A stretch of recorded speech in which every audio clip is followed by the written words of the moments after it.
Everyone. It's 7:09.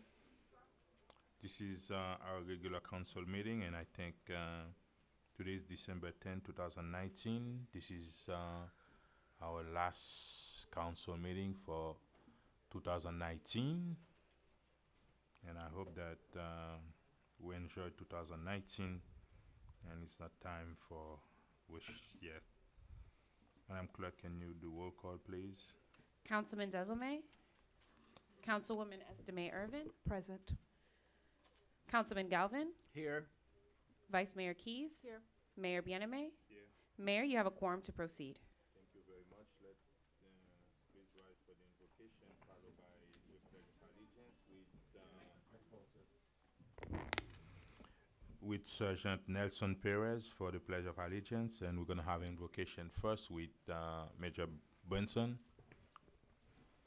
Commander, right? I'll take Major. Thank you very much. Let us all bow. Father God in heaven, once again, we approach your throne of grace humbly, giving thanks for life, health, and strength. We thank you for all blessings that we know come from you and you alone. We ask your blessings upon these proceedings as we carry out the city's business. We hope and we pray that everything that is said and done in this building tonight will be for the upbuilding and the strengthening of this great institution, the great city of North Miami. And this is our humble prayer as we all say, amen. Thank you, Mayor and council members. If you please put your right hand over your heart. I pledge allegiance to the flag of the United States of America and to the republic for which stands one nation under God, indivisible, with liberty and justice for all.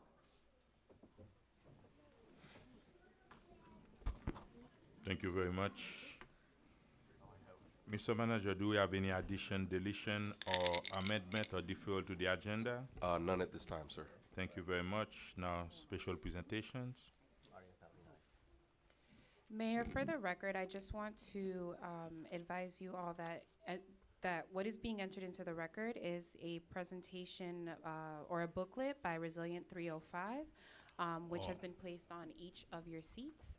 And there Okay. will be an extra copy with me here for the public to review, should they choose. Thank you very much. Go Good ahead. evening, Mayor, Councilman. It's great to be here this evening. My name's Jane Gilbert. I'm the Chief Resilience Officer for the City of Miami. And I'm here tonight to share with you update or report on the Resilient 305 strategy, which your mayor has already signed up to be a part of. But I want to give you a little briefing and what does it really mean for North Miami? How can it benefit North Miami? So this strategy was developed in partnership with the Rockefeller Foundation's 100 Resilient Cities. And the way they define urban resilience is much broader than just climate change. Climate change is a certain factor that's increasing shocks and stresses to cities globally, but also just our increased density, globalization, technology makes cities accumulators of both risks, but also they're drivers of change, and certainly North Miami's right here in the mix of it. So the way they define urban resilience is the capacity for individuals, businesses, organizations, cities, all entities within your community to be able to adapt and grow and thrive in the face of increasing shocks and stresses facing them. We're going to have changes, whether it's innovations and disruption in our economy, or it's a hurricane, or it's just slow-moving sea level rise. We're going to have changes in our community. How do we adapt and thrive in the face of that? So who are we? The strategy was developed with support from Rockefeller by Miami-Dade County, Miami, and Miami Beach. But really, the whole strategy was developed with all the municipalities and many other partners in mind. In fact, there are over 20 different organizations leading actions in this strategy. And the Miami Foundation also has contributed throughout the process. We started this 3 years ago. The first phase was really outreaching to all geographies of the community, demographics of the community, and really collecting what are people's top concerns about top shocks, acute events like a hurricane or a Zika or active shooter event or cyber terrorism, and the chronic stresses that weaken the fabric of our community and make us less able to recover in the event of a shock, like affordable housing, mobility, transportation, and that slow-moving sea level rise, increased heat that's associated with climate change. The second phase was taking those top priority concerns, looking at, and also expressed strengths and weaknesses in our community, and doing a deeper dive in 6 areas. We engaged about 3,000 in that first phase and about 150 people in 6 working groups in the second phase to do that deeper dive and really look at how do we address transportation and housing together. How do we look at building prosperity for all in our community? How do we look at our public health threats, our financing resilient infrastructure concerns? And then out of those recommendations of those 6 working groups is how we developed the strategy. It was released in May of this year, and we're now moving into implementation. We've been starting to release some of the tools and resources and wanted to make sure we got as many cities on board before we really start rolling it out in 2020. So I mentioned some of the top shocks we're concerned about, stresses. So the strategy is that you have a copy of there is organized in 3 main areas: people, places, and pathways. The places is really looking at our physical environment. We all came here maybe generations ago, maybe last year, because of Miami being a beautiful place of opportunity, and we want to protect both its natural resources, but also protect our urban ecosystem here from those increasing stresses of heat and flood and storm risk. It's also around enhancing our mobility, energy efficiencies, and affordable housing solutions. The next big area is people. We are not resilient if our people are not resilient. And that's why it's in the center, because our people should be center. And so preparing people for disasters is a core piece of this. Increasing our opportunities for our workforce and small businesses, addressing some of our biggest public health priorities, and really learning how to communicate the concept of resilience across all demographics, all geographies in the county. And then pathways is really how do we get there? We are a community of 34 cities in a county. We have multiple nonprofit businesses, university partners. How do we better coordinate for success, build our capacity internally within each of our cities? How do we build the capacity of our universities to address some of these problems? And then what are some of the tools and resources we can distribute through that? And particularly financing some of these challenges. So there's 59 actions in all. So how can North Miami participate? Some of the tools that I think might be of particular interest to North Miami is we are going to be working on a series of property adaptation toolkits.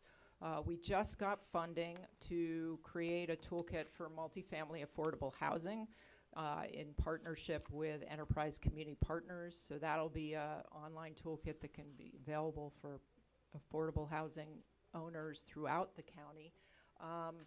But also we want to create one for single family homeowners and for large commercial buildings. So we're starting to look at what resources we need to develop that. We've expanded the county, the city have expanded our citizen emergency response team training for neighborhood volunteers who want to be their first responder.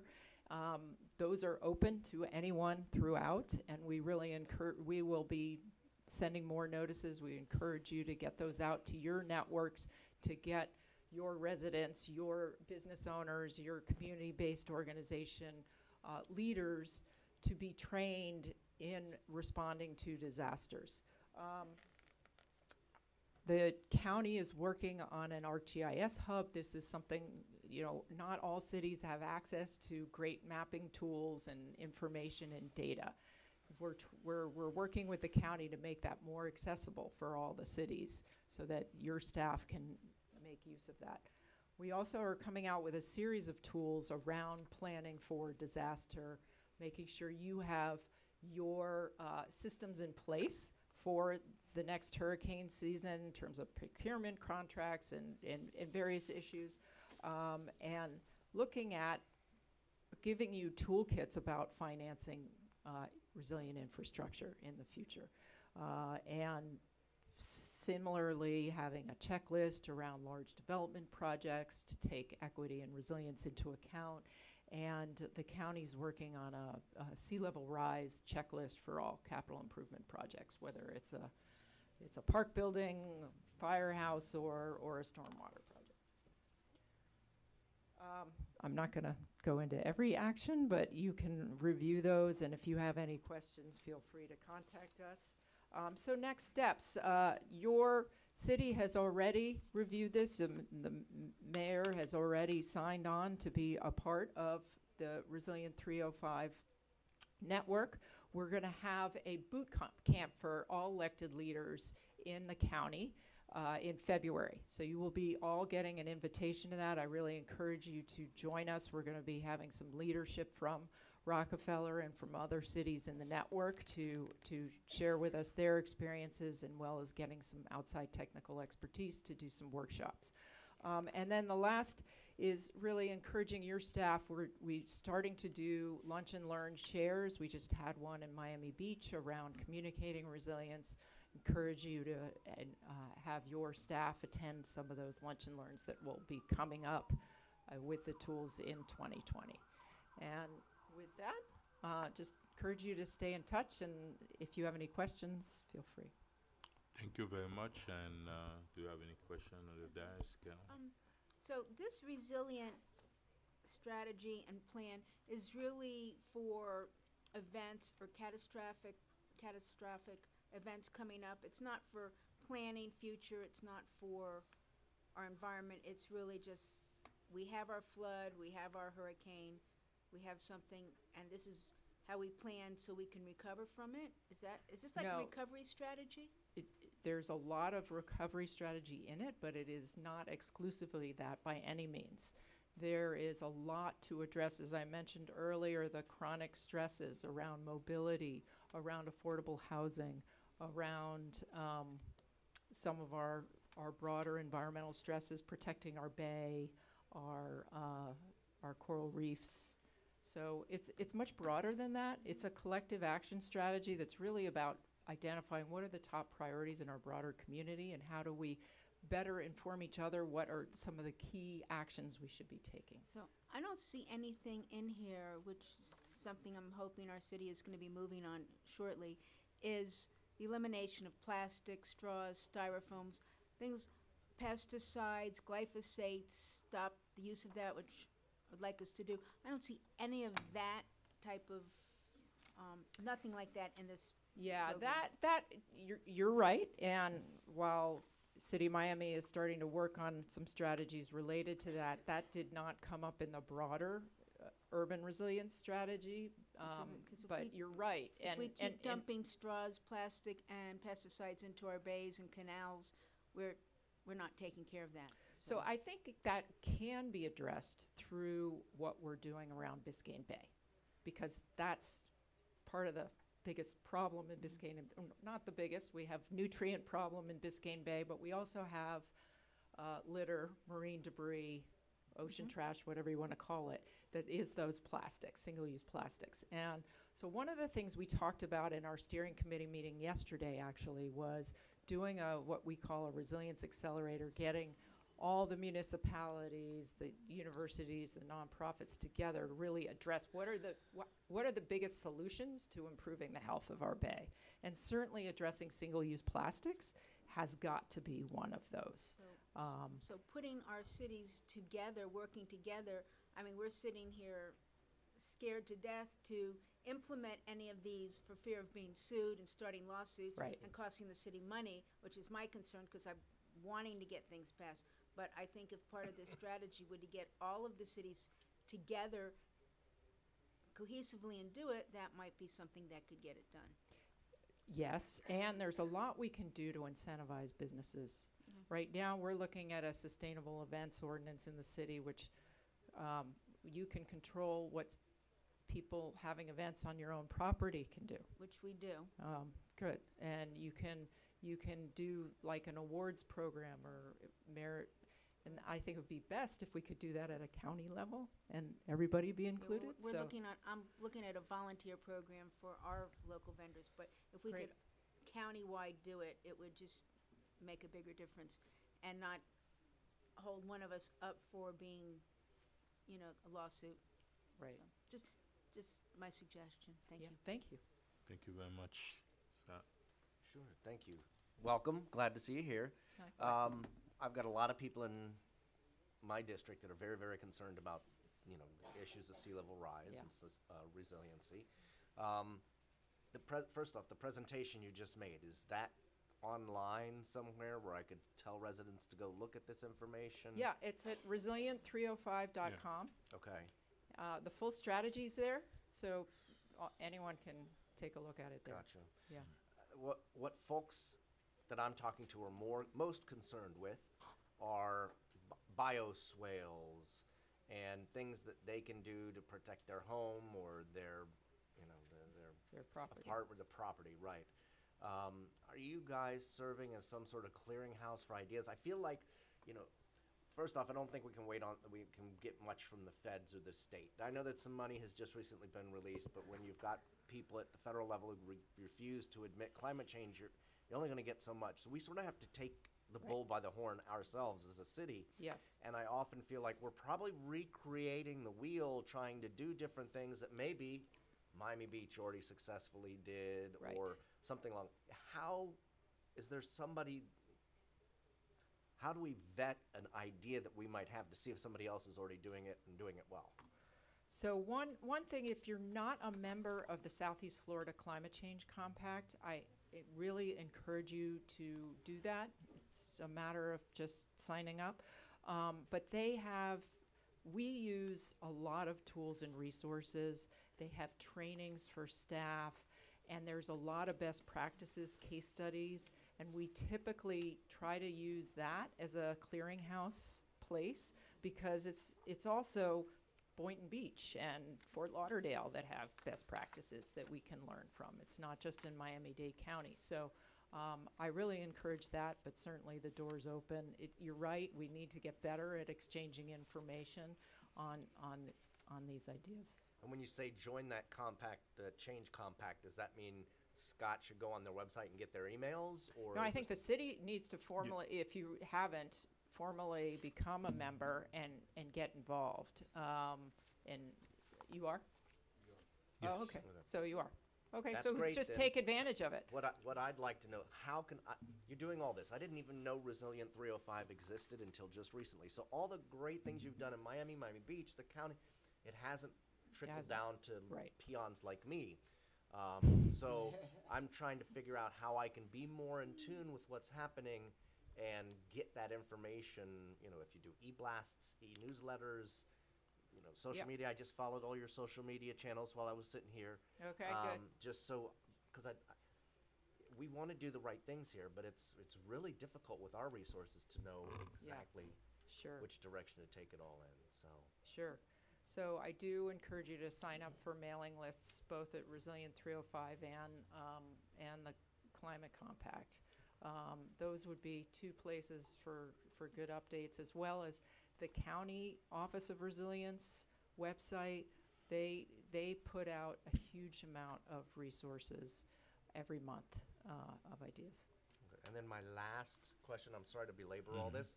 I think it would be great if sometime in the near future, Resilient 305 or whomever host an event here. I think too many of the big picture organizations tend to do the beach and the city Yeah. And then the smaller cities, we're really not that small, but we get No. sort of left out of the conversation. And I think I'd like to see people on the beach get their butts across the causeway and come to North Miami. So, All right. you know, that's You got some nice There you go. venues. Thank you very We much. do. But understand when I go to those meetings, it seems like North Miami is on board, and there's a lot of things that and we've been doing recently as far as tree planting, as far as the elimination of styrofoam in the city stores, as far as pesticide in order to protect the bay. We've been doing a lot. We just need to do more. But in terms of cities doing what they're supposed to do, in terms of addressing those issues, especially when we were talking about the Biscayne Bay, and the other day we had a conference about septic tank.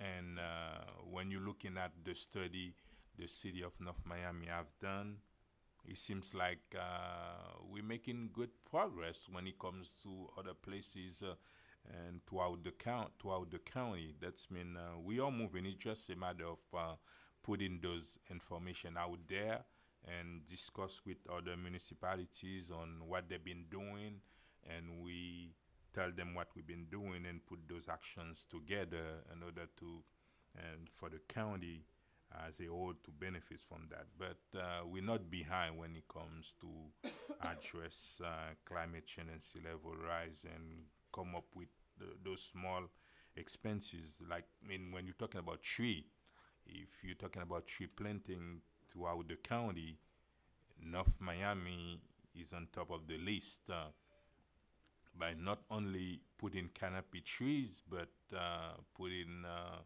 native plants Great. and throughout the city, and we receive grants and things like that. That's been we are moving, and there's things that we are doing show that we're in the right direction. We just need to do more in addressing that. Then, Councilman Desulme No, great presentation, ma'am. Thank you. Thank you. and Madam Irvin. Thank you so much for your presentation. I look forward to working with you, with our city some more. Thank you. Great. Thank you. When is our next meeting? So the boot camp that I mentioned is going to be in February. So you will get an invitation to that or at least a save the date soon. Thank you very much. Okay. Thank Take you. care. Thank you. And now we're gonna move with two other presentations. Special recognition of North Miami Public Library's career online high school graduates, and a certificate of recognition presented to Officer of the Month for the month of October is gonna be Officer Nelson Perez. Let's move forward, please.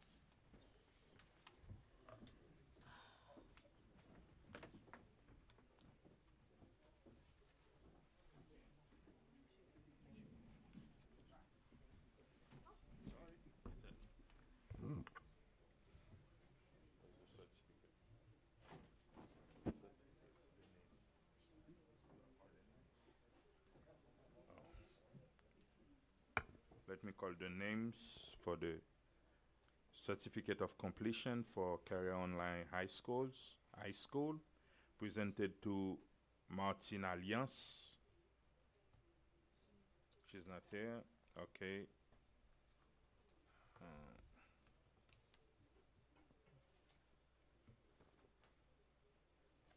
The other one is Pascal Joseph.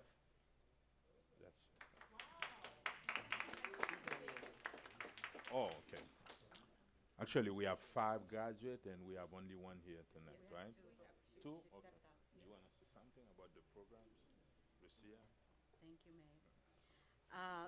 Before I say anything, before I call the person that is really responsible for this project to take place, who is our Teen Services Coordinator, Georgette Spratling.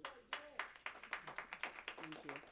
I want to say that I am very proud that our library is serving the community in this way, preparing our young people to take on jobs, to prepare them to take on jobs and to start a journey in life.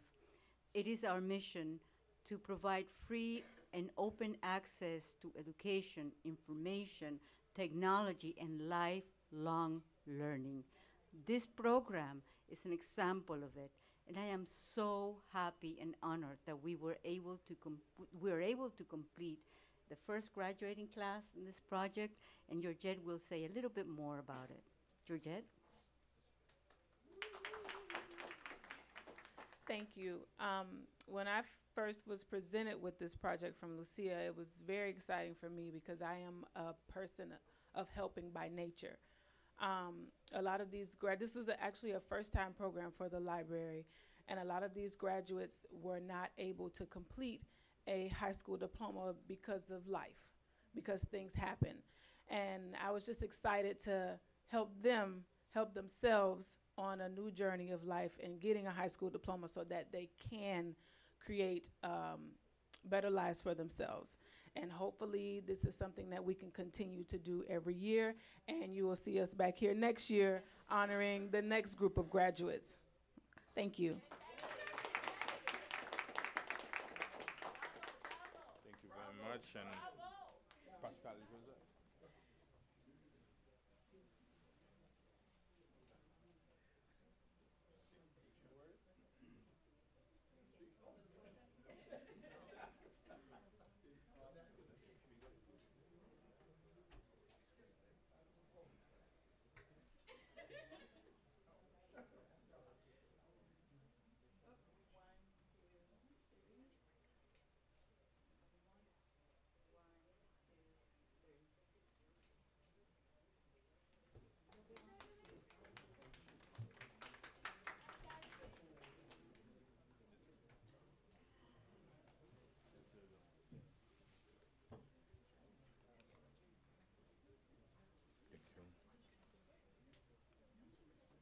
Chief.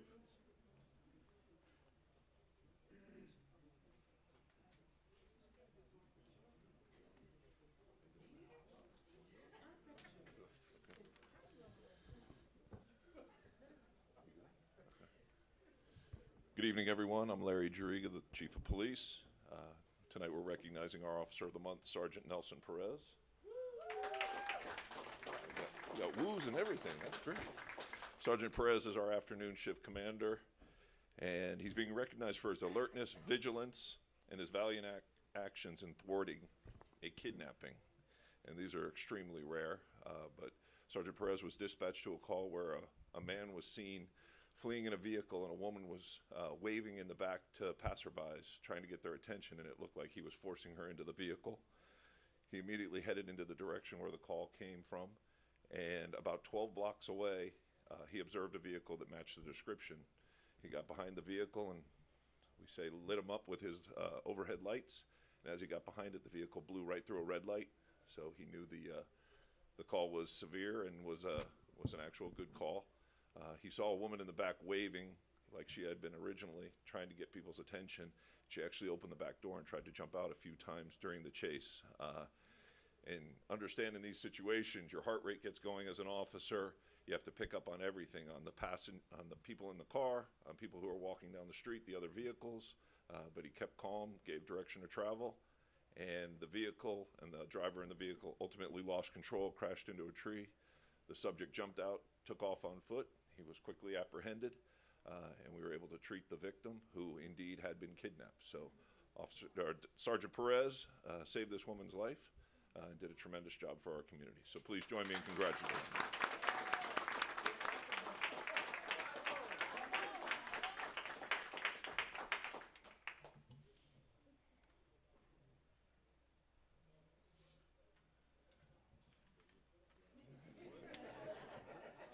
One more thing before Nelson speaks. His hard work not only is being recognized by the city, but tomorrow he's also being recognized by the entire county. So he's the Officer of the Month for all of Dade County. Thank you, appreciate it. It's really the training that the command staff and the chief and the city and the support that they give us is, I think we're one of the best trained agencies here in Miami-Dade County. And I really can't take much credit. I spotted the vehicle, but the training kicked in that the city and the chief provides us, and that's what took over. But thank you, I appreciate it.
Now it's time for city events.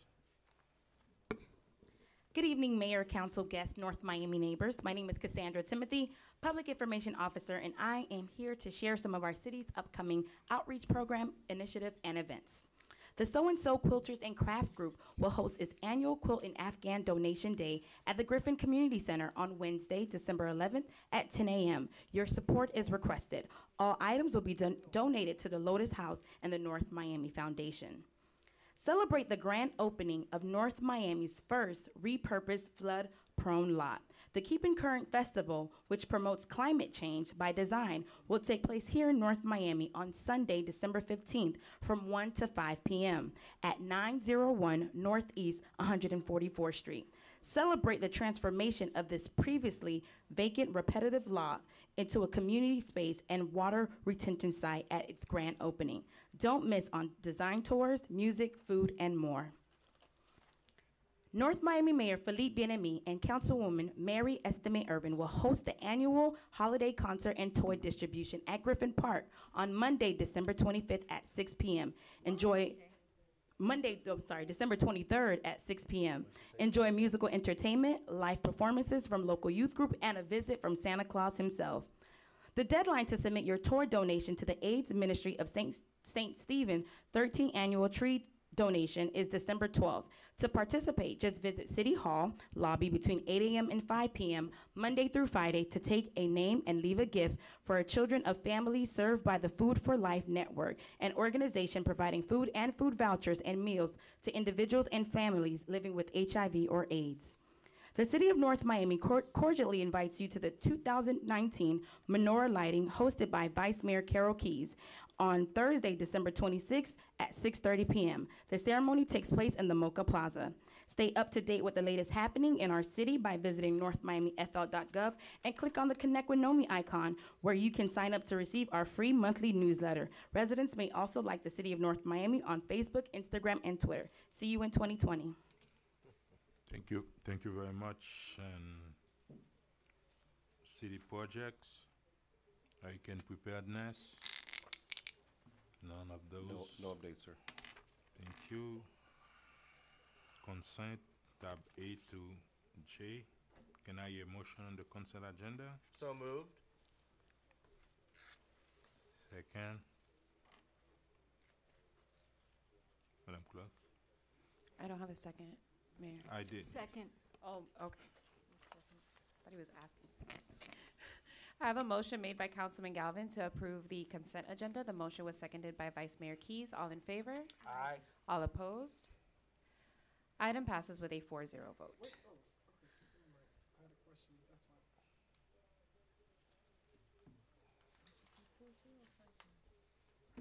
Must be 4 because Mary's not done. Madam Clerk, did you say Okay. 4-0? Yes. Mary's not. Mary's not here. Is it 4-0, right? Tab K. Okay. Tab K. Tab. K. Trying to get there.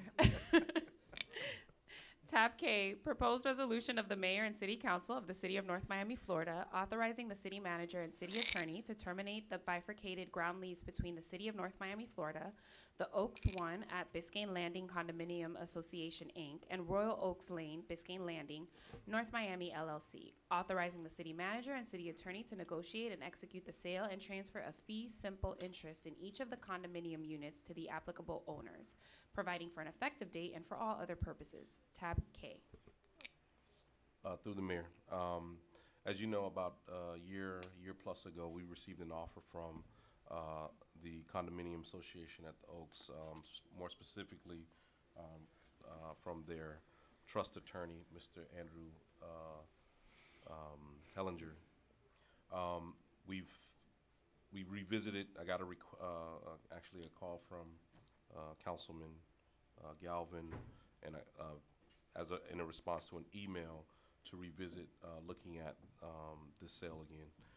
What we're asking the council to do, actually, we had a conversation, negotiation, if you will, with Mr. Hellinger with regards to a minimum price. However, as you know, we are required to obtain appraisals and go through a process before consummating a sale of city land.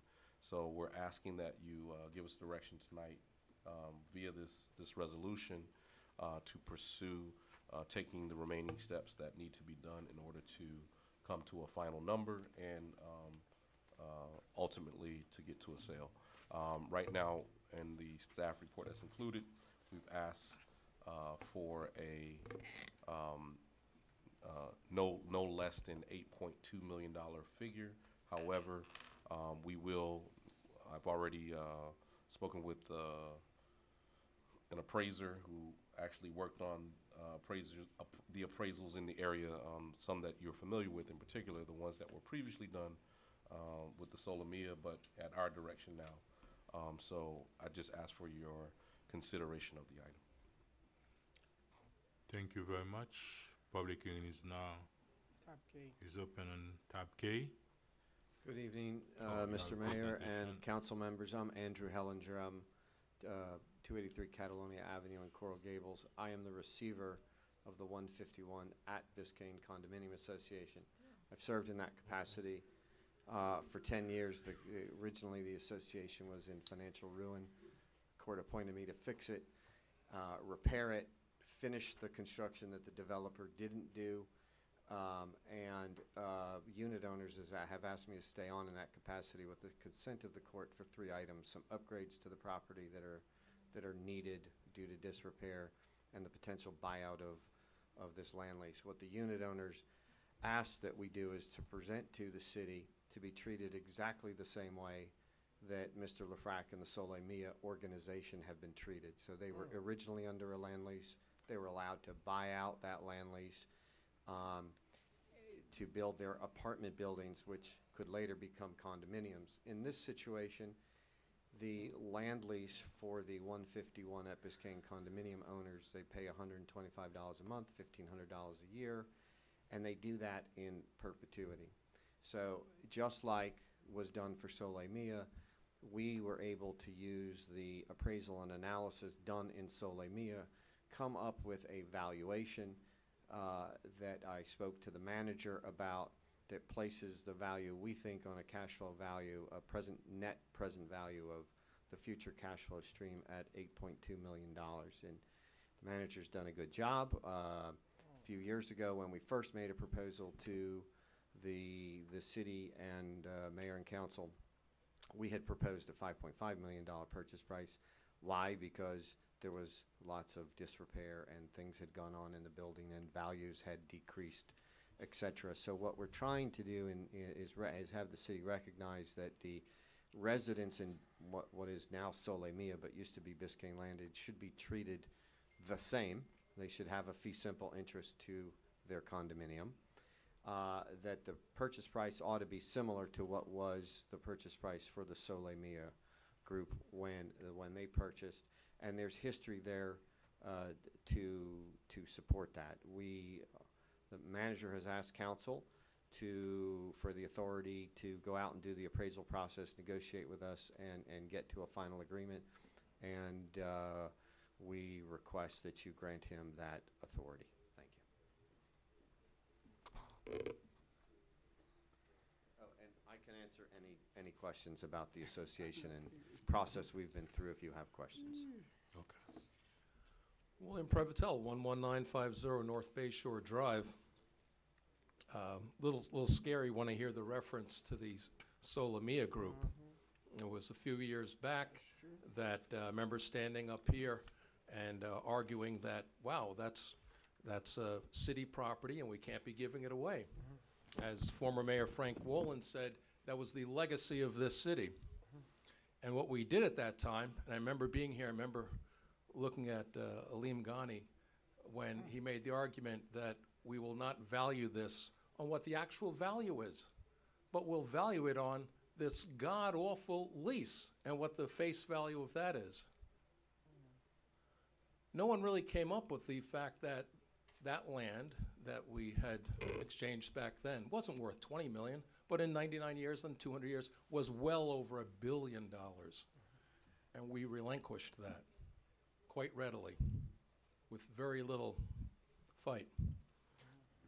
I'm all for having them to have fee simple interest in their property, and I think they should. I just hope that our city will have a method of appraising this on a fair market value rather than giving it away again.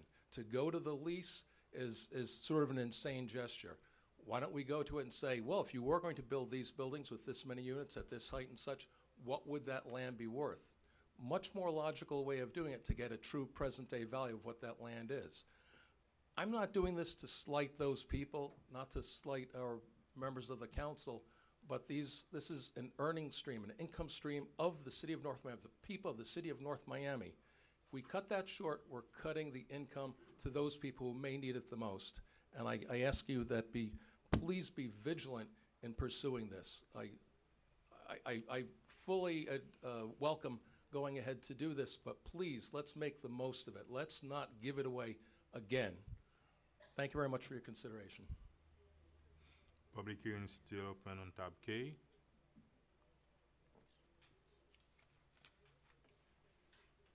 Jessica Alston, 1140 Northwest 125 Street. Solomia and his contract was very inadequate and unsatisfactory resolution. And it's my hope that that won't be the basis on this new negotiation for this property. So I urge you to please don't use, I agree with Mr. Provitel, don't use Solomia as a standard because it's an inadequate standard. Thank you.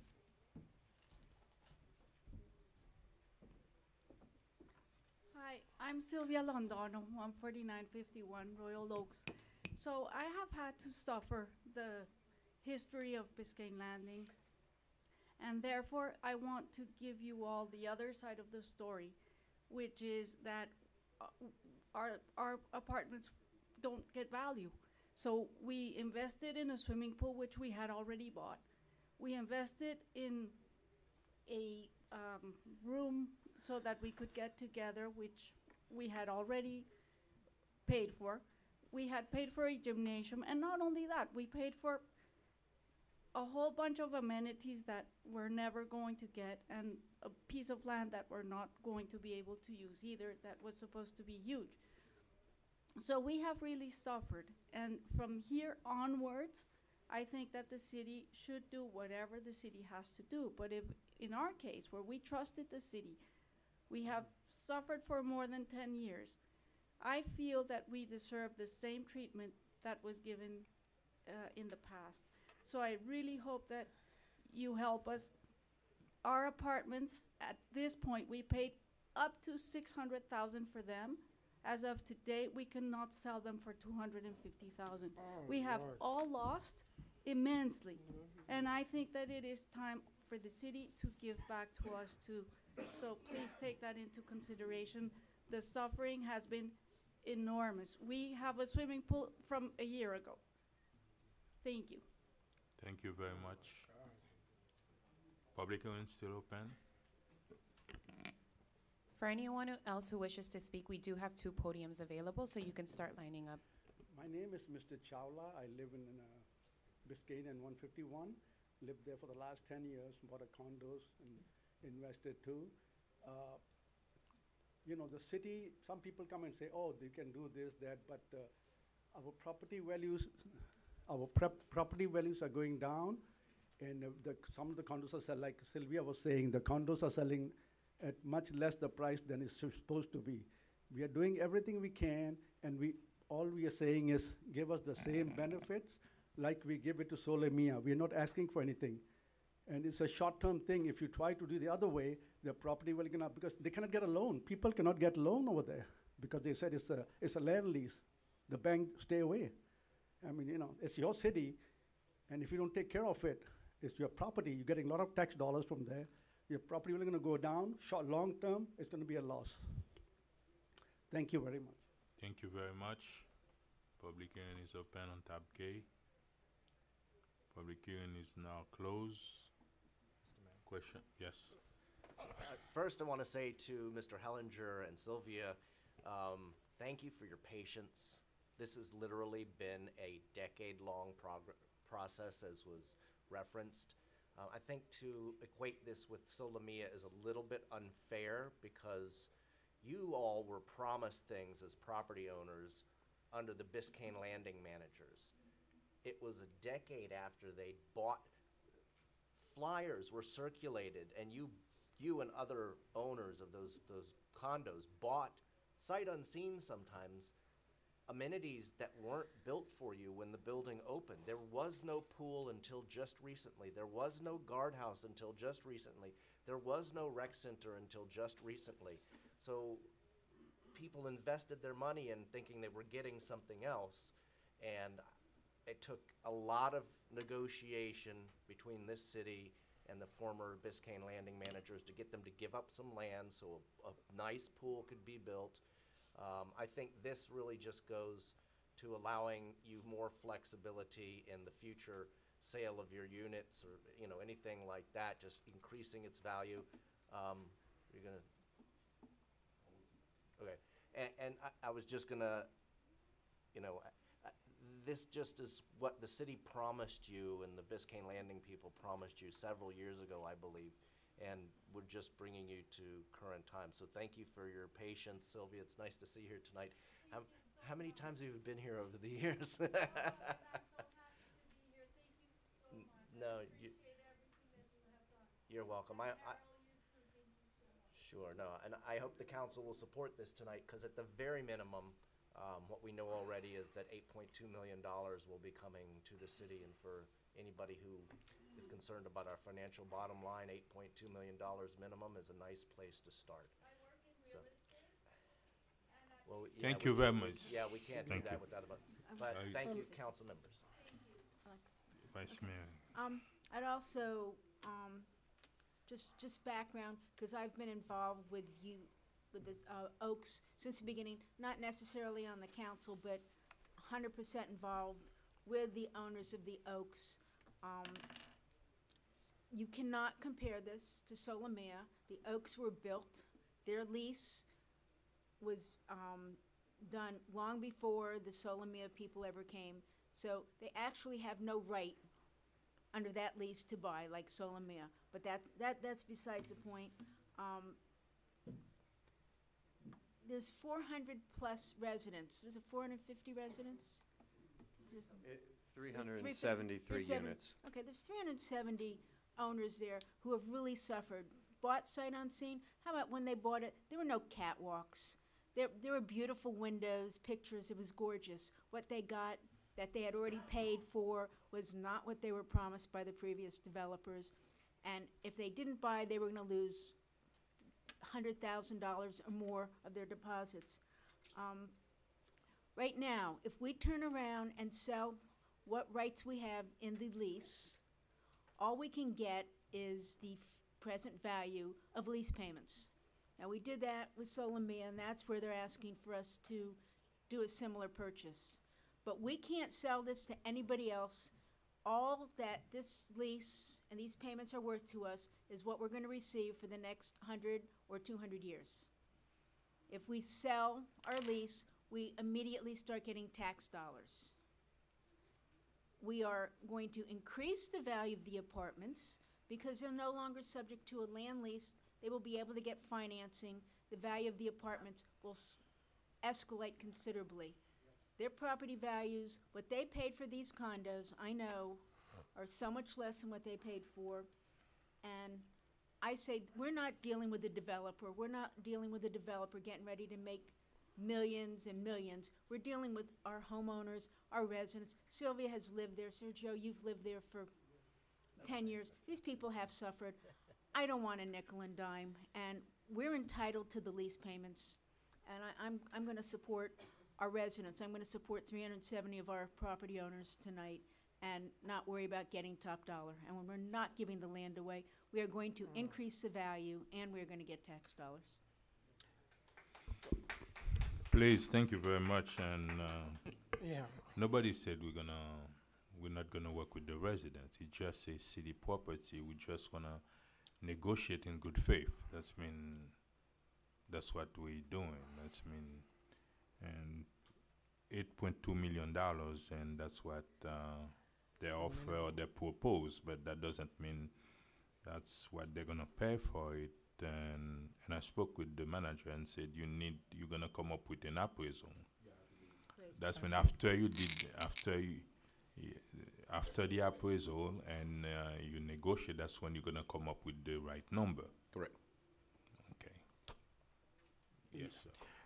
Thank you, Mr. Mayor. I do concur with what you said, but I also, for Councilman Galvin, who's been dealing with this for a couple years, and as well as stated by Vice Mayor Keys, I am all for the fee interest market fair value of the residents, and I think hearing the pain in the two residents who spoke tonight speaks volume and kind of illustrate what's going on. However, the equation, that's the mistake of that word solemnia or Biscayne lending. That's totally not fair because we're dealing with breach of contracts. I haven't seen any reports and all this and all that. So that's out. Based on what Vice Mayor Keys said and what's been going on for the past few years, and we do understand that the value of the property is not what it's supposed to be because of this. However, this is my only little hiccups, and I will ask the manager. This $8.2 million, I do disagree with Vice Mayor where we're not going to nickel and dime. I do believe we need to do what we can for the city. At this point, I do understand where the residents are going, but I am elected to represent the city, not, so I don't think the 8.2 is a fair. At this, I know you're supposed to get because this is my thing. If you haven't, so how did this number came about? The 8.2. That's based on a preliminary calculation Okay. of the present value of the remaining cash. Okay. We have to, by our ordinances, Put I'm required to something- get an appraisal Okay. of the value. The appraiser will be provided with the present value calculation. They've been actually provided with the lease, so they have all of the information, and they will do the valuation. And I'll have that document as and our ordinance specifically says we can't go below 90%, I believe. Okay, 90% of whatever that value is. Of whatever that value of that appraiser value is, because that's my concern. Next question: are you coming back, or where? So what if you do an appraisal? Okay, the question and not the question. Sorry, No, go ahead. What we are doing now, it's authorize the administration to, in good faith, negotiate with them, come with the right number, do the appraisal, and bring the final proposal. Is to that mayor correct? and council for approval. Okay. Yeah, I can bring it back. Yes. What do you mean? Is it coming back? Because I would like for it to come back. I'll bring it back. Okay, no problem. That's my only. I'll support this. Thank you. Council, yes. Thank you. So if approved tonight, you're going to get an appraiser. So will this be ready to be brought back to us in our next meeting, January 13th? No, my councilwoman, let me tell you what we are doing. We authorize them to negotiate with the Oaks. When the negotiation is finalized, that's when they're gonna bring it before us. That's mean It can take 1 week, it can take 2 months or 3 months. It's based on the negotiation, and we have to wait for the appraisal If I to might, come up with some. Mr. Mayor, and Yes. if I can guess, they want to get this done sooner rather Exactly. than That's mean it's not. We're not gonna say next council meeting. It's they're Well, gonna negotiate and I- bring us the. So I was actually, so my understanding is, I'll answer your question. That'd probably be better. okay. I've already contacted the appraiser. It's one of the appraisers on our list. I've already provided them with some of the baseline information. I gave him instructions that of timing, and they're going to get back to me today or tomorrow when they can absolutely have it finished. There's quite a bit of contract review they have to do, but they have this firm has done this before for us, so I'm confident that we can have it back. We'll be done But let me- before the next meeting. One appraisal, just. Well before the next meeting. Okay. Go ahead. Can you let's councilwoman. No, that's what I wanted to know. I wanted to know, and you're waiting for the appraisal process, and you're ready to negotiate and move on, right? And Just to clarify, what Okay. we've each done, city staff and the association, we hired an expert to value the cash flow. Okay. So You hired it? I'm sorry, sir. we hired our own expert, And then they hired. and we've shared that with the manager. Wait, manager- wait. I have a, So they have the right to do whatever they they can. want to do the evaluation. it just didn't sound. We need to do what For- we're supposed for to ease do, of- and we're gonna bring them together. For and ease of decide. negotiation, You understand? we Yes. wanted to be quite frank, the city's been good to the association. The city's been helpful to the unit owners. This isn't an adverse negotiation. So for ease of our relationship, the manager asked if we could share, an accounting. It took us a year to do it, to prove that from 2007 to today, the unit owners have paid what they ought to have paid the city. So we wanted to assure the city that these unit owners have paid what they were obligated to pay in the past. The manager asked, we hired someone to do an appraisal for us, so I could go to unit owners and say, if we make this offer, this is your expectation of range of purchase price. We've shared that with the manager. The manager is asking that he go through that city process On our own. on your Yes. own, with your own appraisers. I have to assume that the city staff has looked at the valuation and come up with its own range of what the possibility of it is, and we've had that conversation. So we're pretty far along, and I believe that the appraisals that the manager will obtain will be within the range of what we have discussed, we think the value is, because this is a valuation of future cash flow stream. It's a matter of what's the interest rate really in that valuation process. Okay, so. my Another next question. one, go ahead. Another question. It's how many appraisals? We have, it says 2, and then we take the average. That's what our ordinance says. So it's 2. But both will be given all of the same data and all of that stuff, and then. And they'll give us. And typically, and I'll tell you this, appraisers, if they follow the same methodology, they're within, That's right. 3-5% of each other usually. If there's something more than that, then obviously there's something wrong with the Okay, one or the other appraisal. got it. Carol, you have. So there's really no chance that this would ever get funded and recorded before January 1st? Why do we need that? I don't Why think is so. the deadline? Well, the deadline would be not good for the owners, but for us. If the deed got recorded, we would then, next year in 2020, get the taxes on the land value. If we don't Yeah, but close, no, if we yeah, don't close till after January 1st, then we do not get the taxes on the land value until 2000. That's the You know, problem. out of- Give me yeah. a second. Let me. That's the problem we have in the city. Staff always bring things at the last minute and rushing us to. We need to do something. If we don't do it, we're gonna. Yeah. We've been there. You. It's not It that. was in the You budget. no, the Mr. Gallagher came here over a year ago, tried to do the same thing, right? And that's when we find out we have past dues and things like that. When we ask them to straight that before we can start engaging discussion. That's That's a- when it's not our responsibility, and I don't want, and I don't like the fact that because we are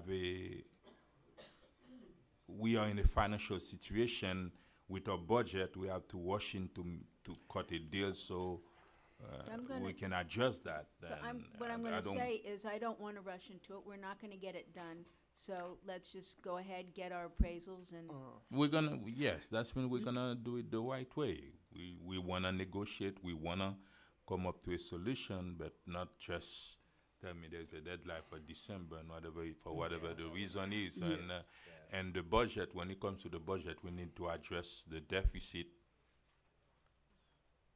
on a different level, not just try to sell so we can balance our budget. We need to find a solution to address the budget deficit without that. And And Mr. you- Mayor, no, that is so true because Vice Mayor said we would not use this as a money thing. So we have to make sure this is, we're doing it the right way. You know, I don't think at this point we need to worry about the money, the tax coming. It's more important that we get it right because there was a lot of messed up with the other ones. So that's why, Mr. Gallagher, when you mentioned Solomio, Biscayne Landing, those were red flag. But so we want to help the residents. We do want to do this. I don't think that's absolutely not. We just have to make sure the appraisal is done, you know, correctly and adequately. And I'm glad that it's going to be two, you know, versus been one. looking So for 10 years. 10 years, I guess a couple months it could wait. If it's the sooner the better. Yes. But we have to get it right. Thank you. I'd like to move approval, Mr. Mayor. And Second. what are we approving? Can you state it on record, Mr. City Manager, please? The city attorney. Well, Giving you Well, authorization you're to giving me negotiate authorization to negotiate, and that we will bring the final item back to resolution the for a council. vote to council. Yes, Madam Clerk. I have a motion made by Councilman Galvin to approve the item at tab K. The motion was seconded by Councilwoman Estime Irvin. All in favor? Aye. All opposed? The item passes with a 5-0 vote. Mayor and council, thank you very much. Thank you, Thank sir. you. Tab L, proposed resolution of the mayor and city council of the city of North Miami, Florida, approving the city administration's competitive selection of H&R Paving, Inc. and Metro Express, Inc. as the two highest-ranked contractors to provide asphalt resurfacing services in accordance with the terms, conditions, and specifications contained in invitation for bids number 04-19-20, further authorizing the city manager and city attorney to negotiate and execute agreements with selected contractors for the provision of services for a combined annual amount not to exceed $440,000, providing for an effective date and for all other purposes. Tab L. Good evening, Mr. Mayor, council members, Alberto Estrade, Purchasing Director. The item that you have before you under tab L represents the results of the solicitation titled IFB number 4/1920, which was issued for the purpose of requesting bids from qualified contractors to provide the city with the necessary supervision, labor, and materials for the resurfacing and repairs of city streets, alleyways, and driveway approaches on an as-needed basis. As reflected in the council report that was submitted in support of this item, the city received 4 bids in response to this solicitation, and the prices submitted by each of the contractors are reflected on the bid tabulation, which is included in the report. Following review and evaluation of each bid by staff is now recommending award to the 2 lowest responsive and responsible bidders, which are listed in your bid tabulation, and they are the firms H&R Paving Incorporated and Metro Express Incorporated, for a total aggregate amount not to exceed $440,000 a year, with an initial term of 3 years and 2 additional 1-year renewal options. Task orders under this contract will be issued by staff for specific locations, and the duration for each project will be stipulated therein. Here with me in support of this item is the city's Public Works Director, Mr. Whistler Pierre Lewis. And if you have any questions regarding the scope of this contract, or the evaluation itself, we will be glad to take them. Thank you very much. Thank you very much. Let's open it to the public. Public hearing is open. Public hearing is open. Public hearing is now closed. Move approval. Second. Do you have any question? None? Madam Clerk? I have a motion made by Councilman Galvin to approve the item at tab L. The motion was seconded by Vice Mayor Keys. All in favor? Aye. All opposed? Item passes with a 4-0 vote, in the absence of Councilman Desmay. Excuse me, Madam Clerk, I'd like to record my vote for the consented agenda. I forgot to mention that earlier because I stepped out, and I'd like to record it as a yes, please. Thank you. Thank you.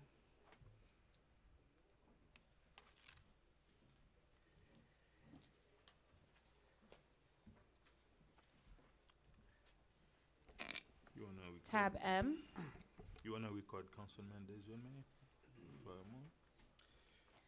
Councilman Desmay, what is your vote on tab L? Tab M or L? L. Repaving. Yes, yes. The item passes with a 5-0 vote. Tab M. Proposed resolution, quasi-judicial, of the mayor and city council of the city of North Miami, Florida, approving the site plan for a proposed 4-story parking garage on the 23.1-acre real property located at 1820 Northeast 142nd Street, and specifically identified with Miami-Dade County Folio Number 06-2221-023-0010. In accordance with Article 2, Division 7, Section 2-701, and Article 3, Division 2, Section 3-204 through Section 3-206, and Article 3, Division 3, Section 3-302 of the City of North Miami Code of Ordinances, Chapter 29, entitled Land Development Regulations, providing for an effective date and for all other purposes. At this time, we're going to swear anyone in that will be providing testimony. So if you plan on giving testimony on this case, please rise and raise your hand, your right hand, as I issue the oath.